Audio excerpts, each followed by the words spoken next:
Hi, my name is Luna, and I'm 34 years old. Today, I want to share a story that's both sad and funny.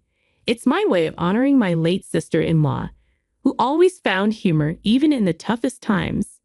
First, let me tell you about my brother Leo. He's younger than me and was my best friend growing up. But as we got older, we drifted apart, although we still met up once a week. When Leo went to college, he started partying a lot, barely attended classes, and dated many women. This worried me because he had always been a studious and kind person, but he seemed to be changing. Thankfully, after graduating, Leo got his life together. He found a great job and had a girlfriend named Alice. They dated for a year before he introduced her to me. Alice and Leo got married 2 years later, and Alice and I became good friends. She was funny, smart, and made Leo happy. Sadly, a year after their marriage, Alice was in a terrible car accident on her way to work. Leo called me, devastated, and I still get chills remembering that call. Alice was in the hospital for a long time. When she was finally discharged, the doctor told us she would live, but she was paralyzed from the waist down. Leo cried a lot, and it was hard for all of us. Leah became responsible for taking care of Alice, but one day she called me crying. She said Leo hadn't been around, and she was in a terrible state. I rushed over to help her. "Thank you so much, Luna. You don't know how much you've helped me," Alice said after I cleaned her up. "Oh, hush. You're like my sister, and I want to help you," I replied. "I don't know how else to repay you, though. Maybe you could tell me why you're all alone. Where's Leo?" I asked. "I have no idea. He left yesterday to get groceries and hasn't come back yet." "What? Why?" "I don't know. He was unhappy about my accident and paralysis, but I hoped he loved me enough to stay." "You think he left you? Either that or something bad happened to him. I'd rather think he left than that he got hurt. Since he hasn't been back for so long, I'm going to assume you haven't eaten either. After I feed you, I'm calling Leo to give him a piece of my mind." "I don't think that's necessary." "Why not? He's abandoned you when you're most vulnerable. He needs to be yelled at. He never signed up for me becoming paralyzed. This is a huge change, and I can understand why he wanted to leave." "Alice, if the roles were reversed, if he got into a horrible car crash and was paralyzed, would you leave him?" "Absolutely not. I love Leo, and I would want to stay with him no matter what." "Then why are you excusing Leo's awful behavior towards you, especially when you would never treat him the same way? He made a vow to stand by you in sickness and in health." "I don't know. I've been trying my hardest not to let this consume me, but it hurts too much to think about Leo leaving. I'm sorry I got upset at you." "Don't apologize. I'm just so mad at Leo for doing this to you. I can't even imagine what you're going through." "It's hard. I haven't cried since he left, and I don't want to. Aside from the hurt, I feel so mad at him. You're right. There's no reason to excuse his behavior, but accepting the truth is just painful." "Hey, it's okay. You know what? Why don't you come live with me? That way, I can take care of you, and you won't be alone. I don't want to be a burden on you." "You are never a burden, Alice. And that was a rhetorical question. You're coming to live with me." "Thank you so much. You really are an angel." Words cannot describe how upset I was with what Leo had done. But before confronting him, I needed to make sure Alice was okay. I fed her, gave her water, helped her get back to bed, and made her sleep for a while. Then I packed some of her things. I couldn't let her stay alone in a house filled with memories of Leo. After Alice woke up, I helped her into my car, and we drove to my place. Over the next 2 weeks, Alice was a mess. She went from being full of life to a shell of her former self. She cried constantly, and my heart hurt for her. I tried to help by taking her out for coffee whenever I could after work. I also kept trying to contact Leo, but he never responded to my texts or calls. One day, Leo finally picked up the phone, and I struggled to keep my cool. Hello, Leo. Wow, you finally picked up your phone. I'm doing good. What about you? Quit the sarcasm, Leo. Where in the world are you? I'm at home. Oh, yeah. Then explain why you weren't there when I went over. Why was Alice all alone? Oh, wow, you found out fast. Are you going to explain yourself? I don't see why I have to. Leo, you left your paralyzed wife home alone, covered in her own excrement. Don't you think that deserves some explanation? Look, I just don't want to take care of her anymore. Oh, weight on your shoulders. You promised to be by her side forever, no matter what. Those were just words. This is not what I signed up for. In my defense, I tried to be there for her, but she's just not the same anymore. You have no defense. If you had really tried, the least you could have done was talk to Alice about how you felt and then left her in the care of someone better. Running away is something only cowards do. Spare me the nonsense. I had to get away and did whatever I could to do it. If you're so bent on taking care of Alice, maybe you should do it. Because, unlike you, I have sympathy and empathy. I care for Alice and want to make sure she's well taken care of. Well, I wish you nothing but luck. You can talk all high and mighty now, but give it a few months, and you'll see exactly why I left. Alice could never stop whining and crying. It was torture. What do you expect from someone who has just been through something so horrific? She needs space to heal, and you should have given her that. You've done nothing but add to her trauma. Whatever. I don't care about her now. I'm moving on to bigger and better things. Goodbye. I couldn't believe my brother could be so insensitive and inhuman.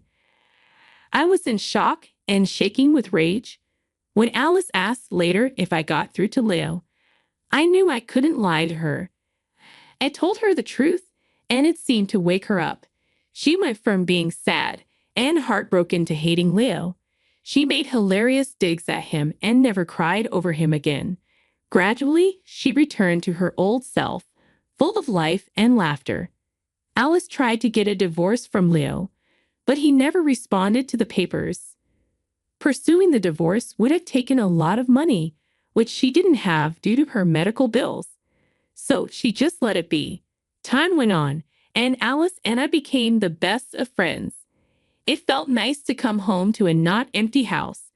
The first year and a half of living together was great, but then things started to go downhill. It began with Alice getting a cut on her leg, which she didn't feel because of her paralysis.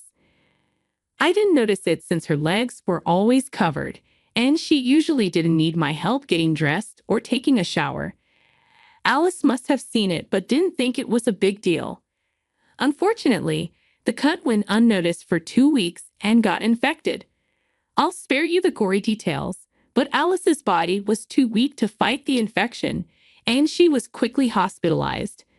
The infection had spread too far, and the doctor said she had only a few weeks to live. I was devastated, and so was Alice, but she put on a brave face for everyone who visited her. Only I saw her crying at night, and it took everything in me not to break down seeing her like that. Alice's final request was for me to hire a lawyer so she could create her will and to sit by her side until she took her last breath. The first task was easy. The second was not. I was inconsolable for days after Alice passed away. Her funeral was arranged quickly, and her entire family flew out to attend. After the funeral, some of her family members stayed with me. We were all grieving, and it felt nice to not be alone. I had almost forgotten about Leo until he showed up at my house just a week after Alice passed away. "What are you doing here?" I asked. "What do you think?" "I heard Alice passed away. You feel guilty about it now." "Well, it's pointless." "I don't feel guilty at all. I feel great. Ever since I left her, life has treated me well. You are a piece of work. Get out. I don't want to see or hear from you again. Please, don't be so dramatic. I'm here for only one thing." "What is it?" I'm here to collect my inheritance. Inheritance? You came here for that. Well, I got a call from Alice's lawyer. She left me something in her will. $50,000. You're lying. She hated you. Why would she leave you so much money? Clearly, she didn't hate me enough. Did she leave you anything? No, but I don't care about that. That's a shame. The most valuable thing she gave me was being part of her final moments. No amount of money compares to that. Yeah, let's see those precious final moments of yours pay the bills. Look, you need to leave. Everyone's grieving right now. Come back in a few days to collect whatever you need. No, I came for one thing, and I'm not leaving without it. I can't help that you're jealous. I'm not jealous. I know I'm a better person than you, and that's enough for me. Please. I know you're upset Alice didn't leave you anything. You spent 2 years taking care of her like a fool, and she left you nothing. Leo, please get off my property right now. I'll call you when the inheritance is announced. What if I say no? Is her lawyer there? I want to speak to her. No, only a few family members and friends are here. You need to leave before you upset anyone. Everyone here hates you, so leave. Fine, whatever. But this isn't over. I'm going to talk to her lawyer and see exactly what she left me. Then I'm going to flaunt it in your face until you cry. You'll regret calling me a horrible person because you'll see Alice for the monster she truly was. I couldn't believe Leo had the nerve to show up 2 years after abandoning Alice just to get his inheritance. It took every ounce of self-restraint not to punch him. I slammed the door in his face and went back inside. What upset me more was that Alice actually left him $50,000. I knew she hated him more than anyone, so why leave him anything at all? Maybe because he was still legally her spouse. The more I thought about it, the more upset I got, and I was already grieving enough. I didn't expect Alice to leave me anything. Living with her for the last 2 years didn't feel like a burden.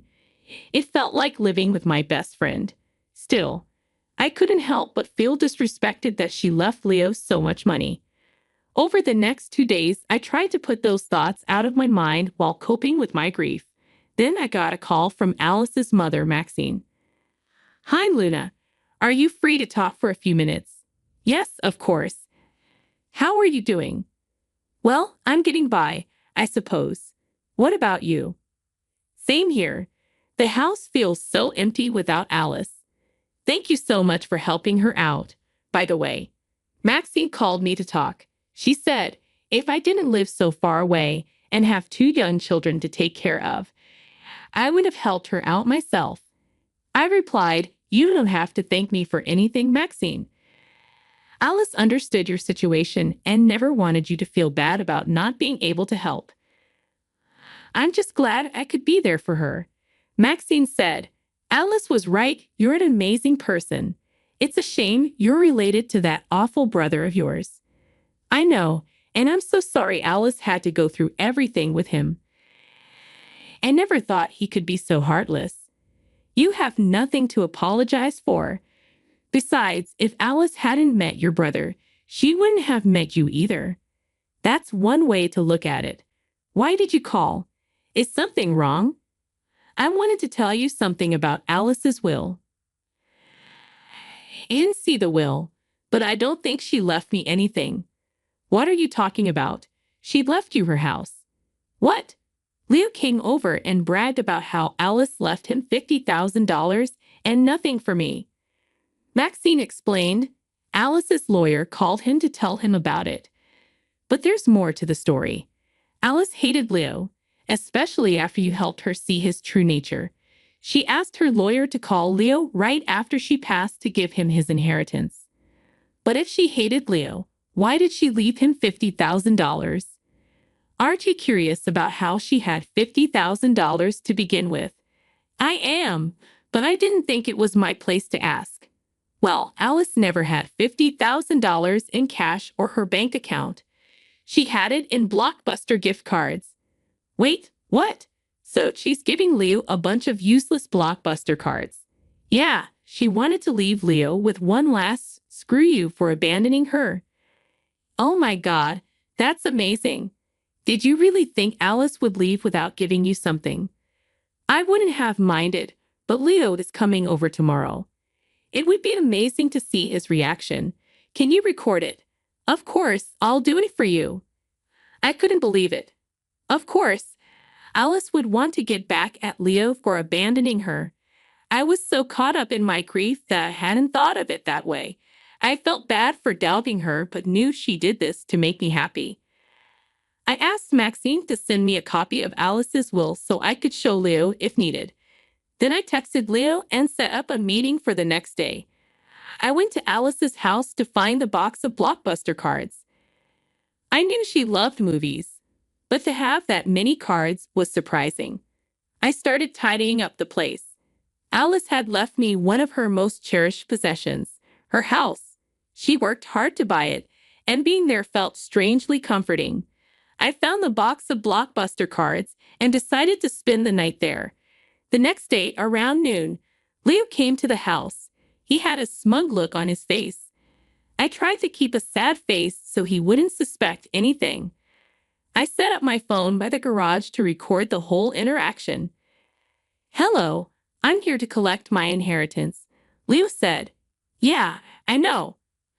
I didn't think you'd come here to see me." "I kind of did. I wanted to see how pathetic you looked, and you do. Real classy to mock someone who's grieving. You're grieving someone who used you for care and left you nothing after they died.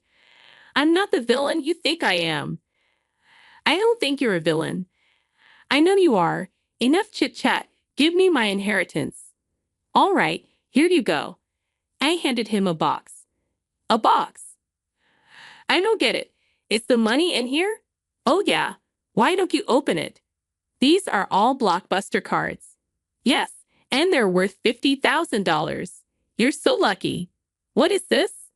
Are you playing around with me?" "Nope. This is what Alice left you." "Don't lie to me. I will file a case against you for withholding my inheritance." "No need to get so worked up, Lou. Here's a copy of her will. Look, she even instructed her lawyer to call you and tell you about what she left you."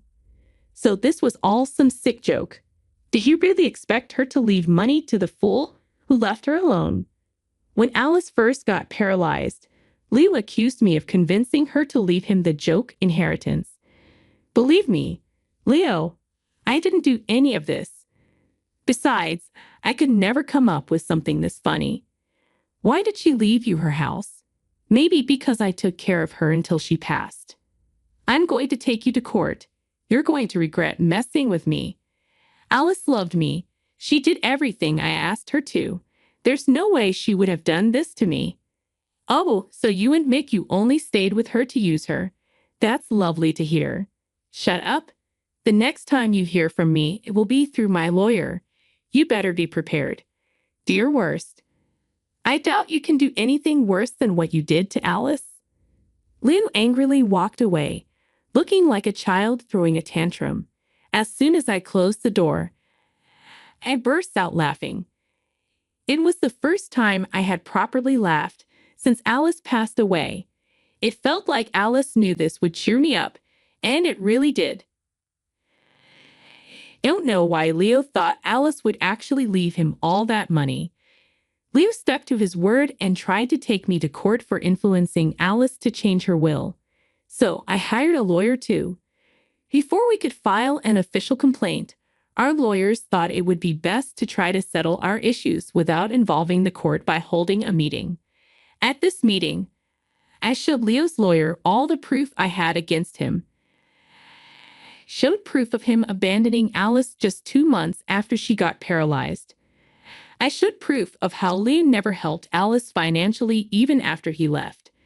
Most importantly, I showed the lawyer the video of Leo coming over to collect his inheritance. Needless to say, his lawyer did not want to take up his case after that. If anything, if Leo did take the case to court, he'd be held in contempt for abandoning his spouse and not helping her out financially. Leo tried to hire a few more lawyers after that, But he could never manage to officially take the complaint to court. He eventually gave up on trying to get back at me that way. Instead, he took to social media to slander me. He made a lot of posts on Facebook, ranting about how I was the worst sister and how I manipulated his late wife into leaving him nothing. When I initially recorded our interaction on the day Leo came to pick up his inheritance, I had only shared it with Alice's mother, Maxine. We both had a hearty laugh over it. The only other people who saw the video were my lawyer and the few lawyers Leo involved when he tried to file a case against me.